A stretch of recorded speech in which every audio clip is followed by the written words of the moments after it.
오직 너희는 여호와의 제사장이라 일컬음을 받을 것이라. 사람들이 너희를 우리 하나님의 봉사자라 할 것이며 너희가 이방 나라들의 재물을 먹으며 그들의 영광을 얻어 자랑할 것이니라.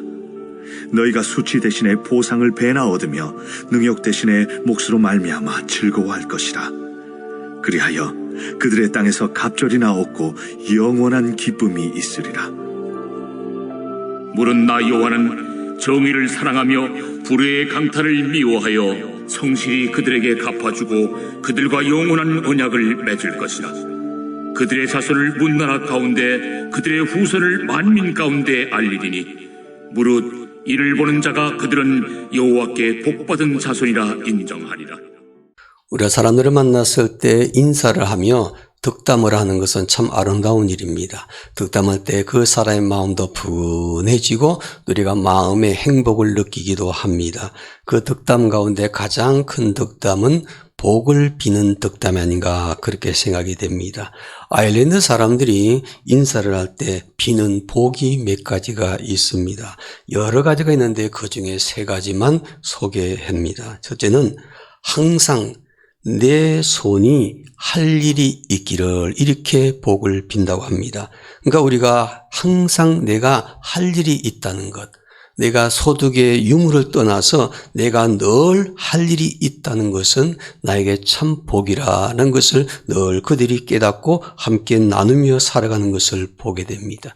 그 다음에 2번째는 내 지갑에 항상 돈이 있기를 이렇게 축복을 빈다고 합니다. 돈이 많지 않아도 지갑에 돈이 떨어지지 않는다는 것은 또 하나의 복이라 그렇게 생각하고 늘 그들을 만날 때 당신의 지갑에 늘 돈이 있기를 이렇게 하면서 복을 빕니다. 3번째는요. 하나님이 당신의 마음에 기쁨을 채우시기를 이렇게 복을 빈다고 합니다. 항상 마음의 기쁨이 충만한 자가 복이 있는 사람이죠. 아무리 많은 것을 가지고 있고 또 아무리 높은 자리에 있어도 기쁨이 없는 사람은요 행복한 사람이라고 말할 수가 없습니다. 그러므로 저와 여러분 모두와 함께 우리가 재산의 유무를 떠나서 항상 우리의 마음이 기쁨이 충만하되 하나님께서 우리에게 부어주시는 그 기쁨으로 살아갈 수 있는 여러분과 제가 되기를 주님의 이름으로 축원합니다. 사람들은요 오늘 소개했던 이 모든 복을 동시에 다 누리기를 원하죠.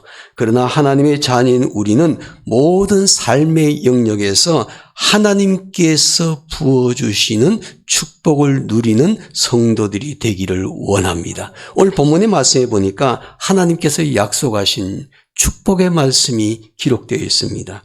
이 말씀은 그 당시에 하나님의 백성인 이스라엘 백성에게 약속하신 것입니다. 그리고 이 말씀은 오늘날 하나님의 백성이며 영적 이스라엘인 믿는 성도들에게도 동시에 약속된 말씀이기도 하죠. 그러므로 이 하나님의 약속의 말씀을 나에게 주시는 하나님의 약속의 말씀, 우리의 가정과 사업장과 교회에 주시는 약속의 말씀으로 받아 이 말씀대로 살게 되면은 약속의 말씀이 이루어지는 것을 우리의 삶 속에 경험하게 될 줄로 믿습니다. 이 말씀의 핵심은 하나님께서 부어주시는 풍성한 축복입니다.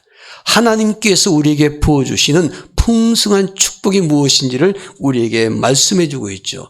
즉 메시아이신 예수 그리스도께서 오시면 그 예수 그리스도를 믿는 자들이 누리게 될 축복에 대해서 예언적으로 말씀하신 것입니다. 오늘 본문 7절 말씀을 먼저 한번 보시기 바랍니다. 7절입니다.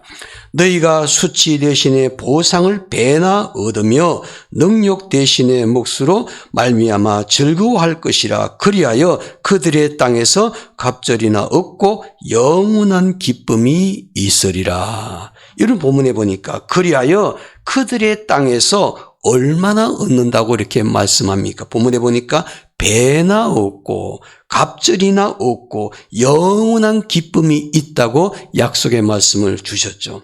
하나님이 약속하신 축복, 그 갑절의 축복 축복을 얻고 그 축복으로 말미암아 그 사람들이 영원한 기쁨을 누리게 된다고 성경은 말씀하고 있습니다. 이것은 이사야 선지자의 개인적인 말이 아니라 이사야 선지자에게 전하라고 말씀하신 하나님의 약속의 말씀이라는 거죠. 사람의 약속이 아니라 하나님의 약속입니다. 하나님의 약속은 반드시 전능하신 하나님이시기에 이루어 주시는 줄로 믿습니다.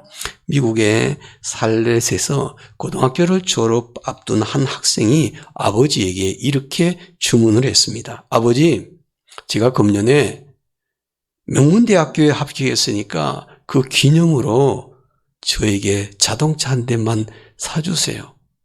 그렇게 부탁을 했습니다. 그랬더니 아버지는요, 거절하지 않고 흔쾌하게 사주겠다고 약속했습니다. 그러나 졸업식장에 나타난 아버지는요, 자동차 열쇠 대신에 그 아들에게 선물을 하나 주었는데 보니까 포장지에 성경책이 한 권 쌓여 있었습니다. 그 성경책을 준 것이죠. 아들아, 이 성경을 보면 좋은 일이 있을 것이다. 꼭 이 성경을 보기 바란다. 그렇게 부탁하며 성경책을 선물로 주었습니다. 아버지가 약속한 자동차는 주지 않고 성경책만 준 것이죠. 그러니까 자기와의 약속을 어긴 아버지의 행동에 대해서 아들은 너무 실망했습니다. 얼마 후 아버지가 갑작스럽게 세상을 떠나셔서 장례식을 하게 됩니다. 그리고 돌아가신 아버지를 생각하면서 슬픔에 잠겼는데 아버지가 자기에게 마지막으로 주었던 선물이 바로 그 성경책이었습니다. 그 성경을 펼쳐보았습니다. 성경 안에는 자동차를 사고도 남을 만한 큰 액수의 수표와 아버지의 편지 쪽지가 들어있었습니다. 그 쪽지에 보니까 이런 말이 있습니다.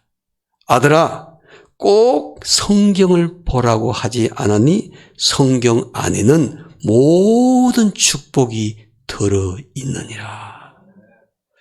이 아버지는요, 사랑하는 아들에게 그냥 자동차를 줄 수도 있었는데 그 아들에게 뭔가 꼭 교훈을 하고 싶다. 인생을 살아가면서 어떻게 살아야 할지를 아들에게 그 졸업장에서 교훈하기 위해서 그 수표를 성경책 안에다가 보관해서 건네주었던 것입니다. 아들에게 하나님 말씀 속에는 모든 축복이 담겨 있다는 것을 아버지는 교훈하고 싶었던 것이죠. 그 후에는 아들은 늘 이 성경책을 가까이 하고 살았다고 합니다. 그렇습니다. 하나님 말씀이 성경 안에는 모든 축복이 담겨 있는 줄로 믿습니다. 하나님께서 약속하신 축복의 말씀이 담겨 있습니다. 이 축복의 말씀을 가까이 하는 자는 그 약속의 말씀대로 이루어지며 축복의 주인공으로 인생을 살아갈 수가 있다는 것입니다. 복의 근원이신 하나님께서 약속하신 축복의 말씀을 마음에 잘 새기고 그 말씀에 순종하며 사는 사람이 하나님께서 예배해 놓으신 풍성하신 축복을 누릴 수가 있는 것입니다. 이 놀라운 하나님의 축복이 여러분의 가정과 사업장과 그리고 우리 교회 안에 임하게 되기를 주의 이름으로 축원합니다. 그러면 하나님이 부어주신 풍성한 축복을 누리려면 우리가 어떤 사람이 되어야 될까요? 어떤 사람이 되어서 삶을 살아야 될까요? 오늘 본문은 우리에게 교훈합니다. 첫째로는 하나님의 제사장이 되시란 겁니다. 인생을 살아갈 때 우리의 삶의 현장 속에서 하나님의 제사장의 신분을 가지고 제사장답게 살라는 것입니다. 오늘 본문의 6절에 보니까 이렇게 말씀하고 있죠. 제가 6절 말씀 전반부만 읽겠습니다. 오직 너희는 여호와의 무엇이라? 제사장이라. 오직 너희는 여호와의 제사장이라 일컬음을 받을 것이라. 구약 시대에는요, 이스라엘 12지파 가운데 레위 지파만이 제사장이 될 수가 있었죠. 누구나 제사장이 될 수 있는 것이 아니라 특별히 하나님께서 택하신 그 지파, 그 사람들만이 제사장이 될 수가 있었죠. 그래서 제사장이라면요, 특권입니다. 영광스러운 직분입니다. 아무나 누릴 수 있는 것이 아니기 때문에. 그러나 메시아이신 예수 그리스도가 오신 이후에는 그분을 믿는 믿는 사람들이 모두가 제사장이라 그렇게 일컬음을 받는다고 말씀하고 있죠. 그러므로 우리는 예수 그리스도를 믿는 자들에게 하나님께서 말씀하신 대로 하나님의 제사장의 신분을 소유한 사람이 된 것이죠. 옆에 분들에게 이렇게 한번 말해봅시다. 당신은 하나님의 제사장입니다. 당신은 하나님의 제사장입니다. 예, 우리는 모두가 예배드리는 모든 분들이 하나님의 제사장의 신분이란 것입니다. 이거는 특권이요. 이것은 영광스러운 직분입니다.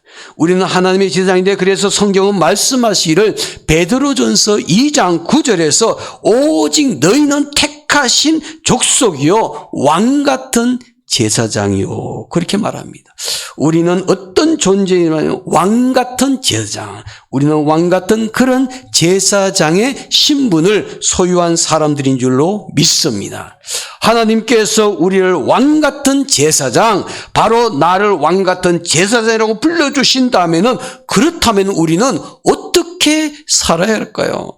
어떻게 신분에 합당한 삶을 살 수가 있을까요? 왕 같은 제사장의 신분으로 살아야 되죠. 우리의 신분에 걸맞는 인생을 살아야 하는 것입니다. 하나님의 제사장이라면 제사장다운 삶을 살아야 되죠. 그리할 때 그 제사장에게 약속하신 모든 축복이 보장되어 있는 것입니다. 그러므로 하나님의 제사장인 우리는 제사장다운 삶을 살게 될 때 우리에게 약속하신 풍성한 축복을 누리게 되는 줄로 믿습니다.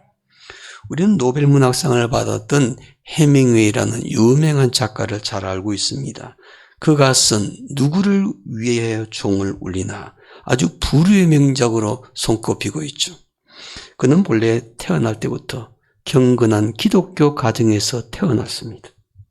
그의 아버지는요, 의사였는데 평생 동안 선교의 꿈을 버리지 않고 신실한 그리스도인으로 살았던 인물입니다. 그리고 그의 어머니도 믿음이 좋은 분이셨습니다. 자녀들을 신앙으로 키우려고 애썼습니다. 그래서 해밍웨이는요, 아주 어린 시절에 주일학교를 다니면서 성가대 가운을 입고 성가대에 앉아서 하나님을 찬양하면서 그렇게 어린 시절에 교육을 받고 자랐습니다.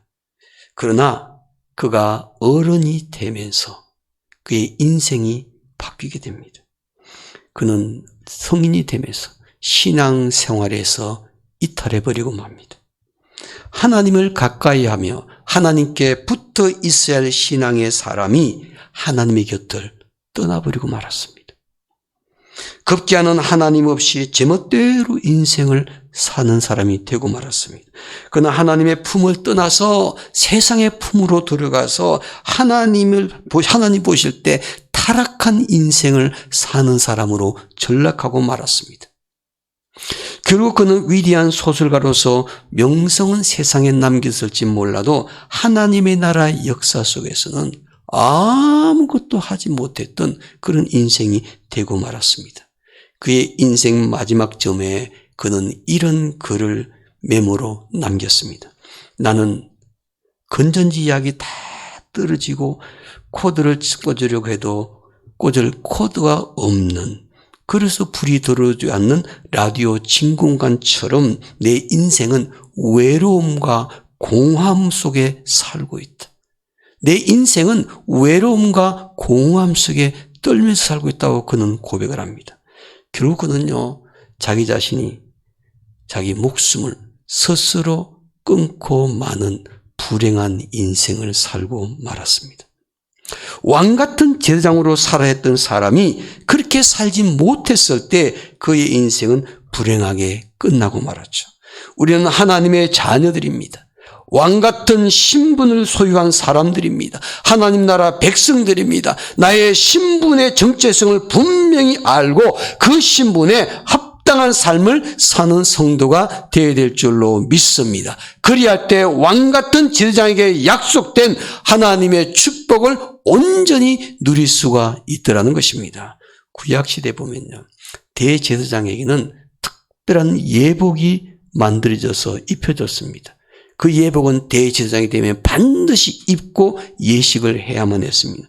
그 예복에는 여러 가지 기능들이 있는데 아주 대표적으로 중요한 몇 가지 소품이 있는데 그 가운데 하나가 대제사장의 옷에는 금방울이 달려있고 석류가 있고 그리고 우림과 둠빔이 붙어 있습니다.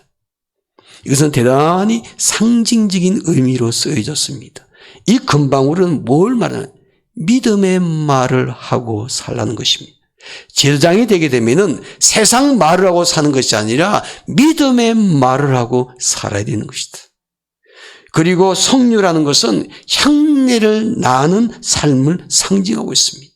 즉 제사장이 되었다면은 세상 속에서 그리스도의 향기를 뿜어내는 그런 인생을 살라는 것이죠. 그러므로 제사장은 옷 가장자리에 금방울과 석류를 단 것으로 통해서 믿음의 말을 하고 삶의 현장 속에서 그리스도인으로서 향내나는 삶을 살라고 우리에게 요구하고 있다는 것입니다. 그리고 우림과 둠빔은 항상 하나님의 뜻을 분별하는 것입니다. 우리가 하나님의 뜻을 분별하면서 믿음의 말을 하고 그리스도의 향기를 내는 삶을 사는 것이 바로 우리의 삶의 현장 속에서 제사장의 삶을 사는 모습인 줄로 믿습니다. 과거에는 코로나19 이전에는요, 비행기를 타고 김포공항에 탁 내릴 때가 되면은 서울 하늘에 막 가장 눈에 띄는 게 있습니다. 빨간 색깔이 눈에 쫙 띕니다. 바로 교회의 십자가입니다. 그러니까 외국인들도 김포공항에 내릴 때 서울 하늘을 바라보면서 깜짝 놀랍니다. 한국에 이렇게 십자가가 많이 있구나. 그만큼 교회가 많다는 것이죠. 그러나 코로나 팬데믹 이후에 비행기 타고 김포공항에 내릴 때 보면요, 두 가지의 변화된 점이 있습니다. 첫째는 너무 서울이 화려해졌다는 것입니다.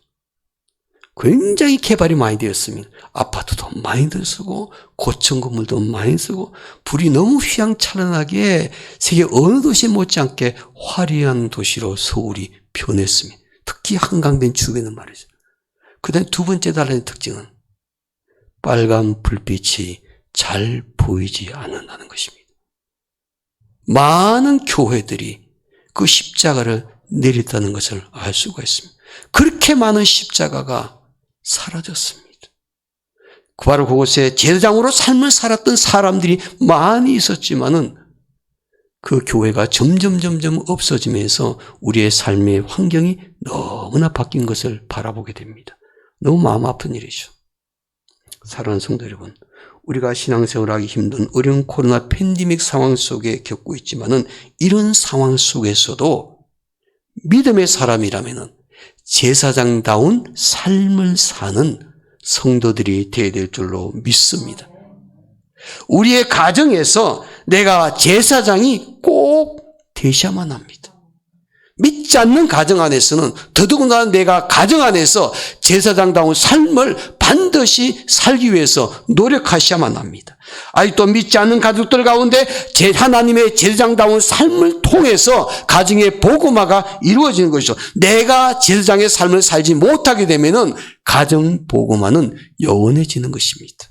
우리의 직장과 사업장 안에서도 우리가 제사장이 되셔야만 합니다. 그곳에 불신자들이 많이 있을지라도 눈치 보거나 주눅 들지 말고 하나님의 제사장다운 삶을 보여주셔야만 합니다. 내가 공부하는 학교에서도 제사장이 되셔야만 합니다. 나의 모든 삶의 영역 속에서 하나님의 거룩한 제사장이 될 때 우리는 하나님께서 약속하신 그 축복의 열매를 풍성하게 누릴 수 있는 성도들이 될 줄로 믿습니다. 우리 태명교회 모든 성도들이 하나님께서 예배해 놓으신 그 풍성한 축복을 누리기 위해서 모두가 함께 우리의 삶의 영역 안에서 제사장다운 삶을 사는 성도들이 되시기를 주님의 이름으로 축원합니다.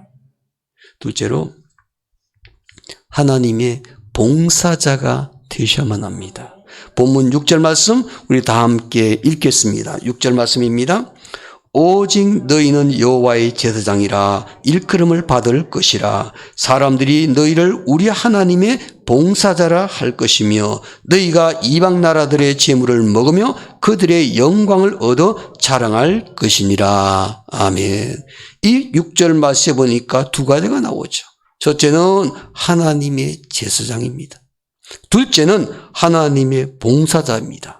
사람들이 너희를 하나님의 봉사자라 할 것이라고 말씀하고 있죠. 예수 그리스도를 믿고 구원을 받으며 하나님의 백성된 성도는 하나님의 봉사자가 되어야 될 줄로 믿습니다. 우리의 삶의 현장 속에서 우리가 봉사할 때 믿지 않는 사람들도 봉사를 많이 하고 있는데 그들은 세상 사람들의 봉사자죠. 그러나 저와 여러분들은 교회 안에 뿐만 아니라 우리의 삶의 공동체 시장 속에서도 봉사자로 삶을 살 때 하나님의 봉사자로 사는 성도가 되어야 될 줄로 믿습니다. 그리할 때 하나님께서 우리의 삶을 기억하시고 우리를 칭찬하실 뿐만 아니라 하나님의 약속하신 그 축복의 말씀이 나의 삶 속에 이루는 삶을 살게 될 줄로 믿습니다. 오늘 저와 여러분 모두가 함께 교회 안에서도 충성된 일꾼이 될 뿐만 아니라 봉사자로 삶을 살 뿐만 아니라 시장 속의 삶의 공동체 안에서도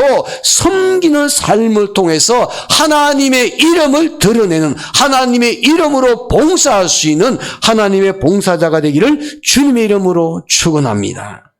나이팅게일 그러면 너무나 유명한 간호사죠. 그는 영국의 아주 부잣집의 딸로 태어나서 부모님이요 이탈리아 지방을 여행을 하는 중에 프로렌스라는 곳에 이르러서 출산을 했습니다. 여행 중에 딸을 낳은 겁니다. 그래서 그 부모가 이탈리아 프로렌스에서 태어났기 때문에 앞에 이름에 붙였습니다. 프로렌스 나이팅게일. 그가 24살 때 미국의 자선 사업가였던 하우 박사라는 유명한 부부가 있는데 그 박사님이 그 집을 방문하게 되었답니다. 그는 하우 박사님 부부께서요, 남을 돕는 봉사의 삶을 사는 것이 얼마나 행복한 일이고 복된 일인지를 듣게 되었습니다. 그때 24대 본인의 마음에 큰 도전을 받았습니다. 그분에게 바로 얘기를 듣고 난 다음에 간호법을 배우기를 시작을 했습니다. 그 나이팅게일은요, 가족들이 다 만류했는데 뿌리치고 간호사가 되어서 크림 전쟁에 참여했습니다. 38명의 간호사를 모집해가지고 죽음을 무릅쓰고 봉사를 실천했습니다. 스위스 사람으로 제네바의 적십자를 창립했던 앙리 듀낭도 이 나이팅게일을요 극구 찬양한 바가 있습니다. 위대한 인물이었다. 훗날 그는 일기에서 봉사하는 천사 이런 글을 썼습니다. 봉사하는 천사. 여기서 그는 아름다운 천사라는 것은 예쁜 꽃을 뿌리는 사람이 아니라 남들이 싫어하고 어려워도 천사같이 일하는 사람이 진정한 천사다. 남들이 싫어하는 걸 어려워해도 그것을 잘 극복하고 섬기고 봉사하는 사람이 아름다운 천사라고 말했습니다. 우리는 하나님의 집에서 일하는 봉사자로서 주인이신 하나님으로부터 칭찬과 인정을 받을 수 있는 봉사자가 되어야 될 줄로 믿습니다. 뿐만 아니라 하나님께서 허락하신 삶의 터전인 가정과 직장과 일터에서도 하나님의 봉사자라는 의식을 가지고 무슨 일을 맡기든지 간에 무슨 일을 하든지 간에 성실하게 일할 수 있는 봉사자가 되어야 될 줄로 믿습니다. 그래서 하나님과 사람들에게도 인정받는 봉사자, 하나님과 사람들에게도 칭찬받는 봉사자, 이런 하나님의 봉사자가 될 때 하나님께서 부어주시는 풍성한 축복의 열매를 우리가 누리는 그런 성도들이 될 줄로 믿습니다. 하나님께서는 이 시대에도 하나님의 이름으로 봉사하며 섬기기를 원하는 사람들을 찾고 계시는 줄로 믿습니다. 가장 믿음 생활하기 없는 이 우리 시대에 우리가 그리스도인으로서 하나님 앞에서 삶을 살 때 또 세상 사람들 앞에서 그리스도의 향기를 드러내며 삶을 살기 위해서는 우리에게 절실하게 필요한 것이 무엇이냐? 바로 우리의 행동입니다. 봉사입니다. 이제는 코로나 팬데믹 이후의 시대의 삶 속에서는 우리가 전도하는 것 가운데 가장 강력한 전도의 도구는 세상 사람 속에 들어가서 그들을 섬기는 것입니다. 봉사하는 사람은 하나님의 봉사자가 되어서 하나님의 이름으로 봉사하는 그 삶을 통해서 세상 사람들을 감동시킬 수 있는 그런 성도가 되어야 된다는 것입니다. 사랑하는 여러분, 우리 모두가 함께 하나님의 봉사자가 될 때 하나님께서 약속해 놓으신 그 풍성한 축복을 아름답게 누릴 수 있는 줄로 믿습니다. 하나님의 제사장이 되는 사람, 하나님의 봉사자가 되는 사람, 이런 사람은 하나님께서 부어주시는 풍성한 축복과 기쁨을 누리게 되는데, 그리할 때 우리에게 어떤 일이 일어나게 될까요? 우리가 하나님의 제사장으로서, 하나님의 봉사자로서 그렇게 세상 속에서 삶을 살게 되면은 우리가 무엇을 우리 인생 속에 기대하며 살 수가 있을까요? 오늘 본문 9절 말씀에 그 답이 나와 있습니다. 9절 말씀 우리 다 함께 읽겠습니다. 9절입니다. 그들의 자손을 문나라 가운데에 그들의 후손을 만민 가운데에 알리리니 무릇 이를 보는 자가 그들을 여호와께 복받은 자손이라 인정하리라. 아멘. 여호와께 복받은 자손이라 인정하리라. 이 말은 우리가 하나님의 제사장으로서 하나님의 봉사자로서 삶을 살게 되면은 여호와께 복받은 자손이라고 인정하게 된다는 것입니다. 우리가 하나님의 제사장과 봉사자로서 하나님께서 부어주시는 그 축복이 있는데 그 축복을 누리게 되면 이것을 보는 사람들이, 주변 모든 사람들이 우리를 하나님께 복받은 자손이라고 인정하게 된다는 말이죠. 세상 사람들이 우리를 하나님께 복받은 자손이라고 인정해야 된다는 말은 저 사람은 하나님을 잘 섬기고 살더니 저렇게 복받은 사람이 되었구나. 그렇게 인정을 받는 겁니다. 이런 인정과 부러움의 대상이 되는 것이죠. 사랑하는 성도분, 우리가 믿음의 사람들 뿐만 아니라 믿지 않는 세상 사람들 앞에서도 우리가 하나님을 잘 섬김으로 말미암아 정말 저 가정은 복받은 가정이야, 저 사람은 정말 복받은 사람이야, 이렇게 인정과 부러움을 대상이 될 수 있는 우리 태명교회 성도들이 되기를 주의 이름으로 축원합니다. 어떤 분이 그리스도인이 알아야 될 축복의 6가지 주의사항, 이런 글을 올렸습니다. 축복을 받으면은 6가지 주의사항이 있다는 겁니다. 우리가 복받은 자손으로 삶을 살 때 6가지 주의사항을 잘 기억한다는 말이 되겠죠. 첫째는요, 복 자체가 아닌 복을 주시는 하나님을 생각하라는 것입니다. 우리가 복 받게 되면 그럴 때가 있지 않습니까? 그 복을 주신 하나님을 생각하지 않고 받은 복만 보고 좋아하고 기뻐한다는 것입니다. 결국 하나님이 기뻐하실 일이 아닙니다. 오늘 저와 여러분들이 우리의 가정 속에, 아니면 우리의 사업장 안에, 내 개인의 인생에 내가 정말 하나님의 그 놀라운 축복을 누렸다면은 그 복받은 결과를 가지고 기뻐하고 즐거워하는 것이 아니라 그 복을 주신 하나님을 꼭 기억하는 성도들이 되셔야만 합니다. 그럴 때 복을 주신 하나님이 기뻐하시고 우리에게 더 은혜를 부어주신다는 겁니다. 첫 번째 주의사항은 복받은 것을 기억하지 말고 복을 주시는 분을 생각하라.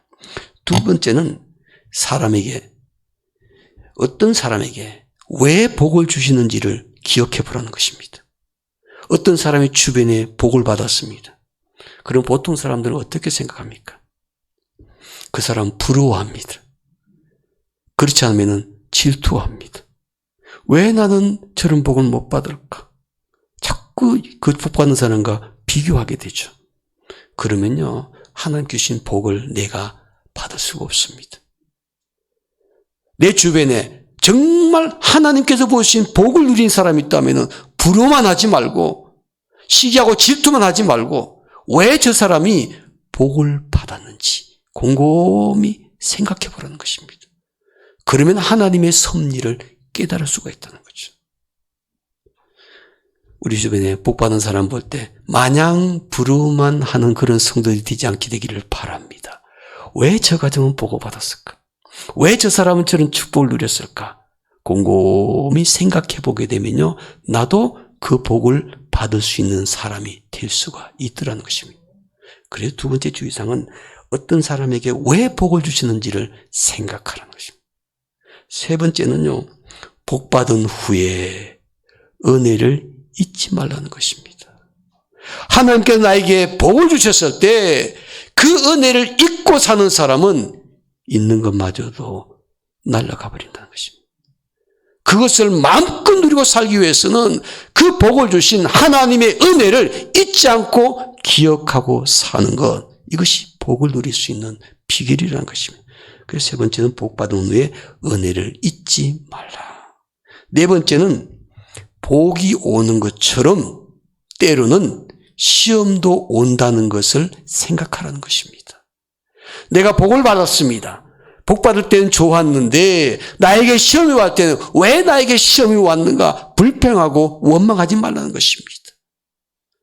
때로는 시험이 왔을 때 하나님께서 나에게 복을 주신 것처럼 때로는 나에게 시험도 오는구나. 그래서 만사화복이 하나님의 손에 달려있다나 하나님의 섭리와 하나님의 주권을 인정하며 살라는 것입니다. 다섯 번째는 복을 받은 뒤에 교만하지 않도록 조심하라는 것입니다. 내가 어떤 축복을 누렸을 때 그 복 받은 것 때문에 네가 큰 교만에 빠지기가 쉽다는 것입니다. 그래서 큰 축복을 누릴수록 더더욱 겸손한 사람이 되라는 것입니다.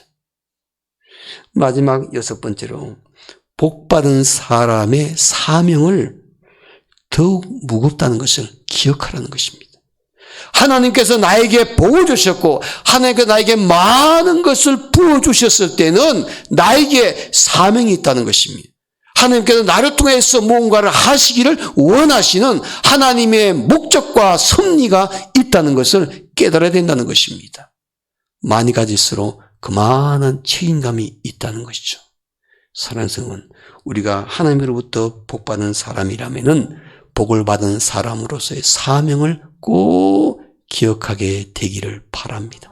전 바라기는 우리 태명교회 성도들이 하나님께서 나에게 풍성한 복을 주셨을 때 그 풍성한 복만 마냥 기뻐하고 즐거워하며 사는 것이 아니라 그 복을 항상 누리며 삶을 삶으로 말미암아 여호와께 복받은 자손이라는 그런 믿음의 가문을 세울 수 있는 성도들의 가정이 되기를 주님의 이름으로 축원합니다. 왜냐하면 하나님께서 오늘 저와 여러분들에게 좋은 일을 주셨을 때 우리에게 축복을 해 주셨을 때는 하나님께는 분명히 거기에 이유가 있다는 것입니다. 목적이 있다는 것입니다.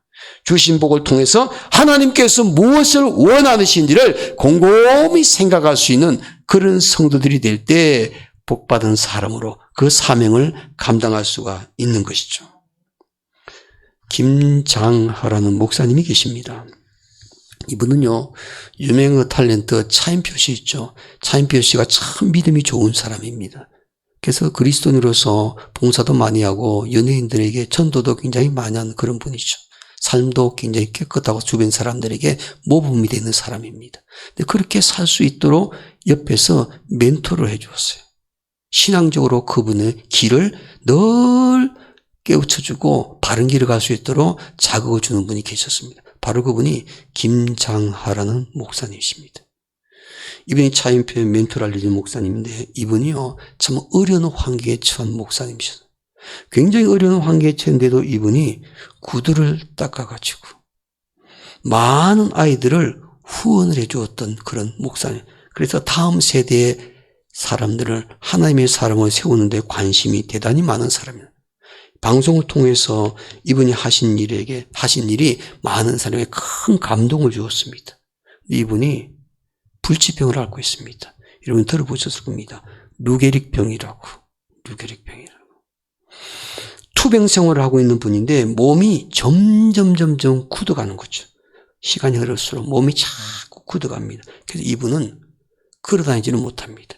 휠체어를 타고서 생활하시는 분이십니다. 말도 제대로 할 수 없는 상태입니다. 그럼에도 이 목사님은요, 얼굴에 미소를 잃지 않습니다. 식도가 점점 더 굳어갑니다.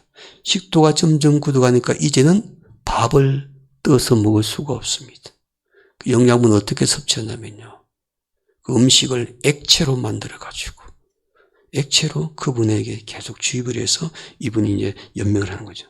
그래도 목사님과 그 수발하는 사모님은요, 하나님께 하루하루를 감사하며 살고 있는 분이십니다.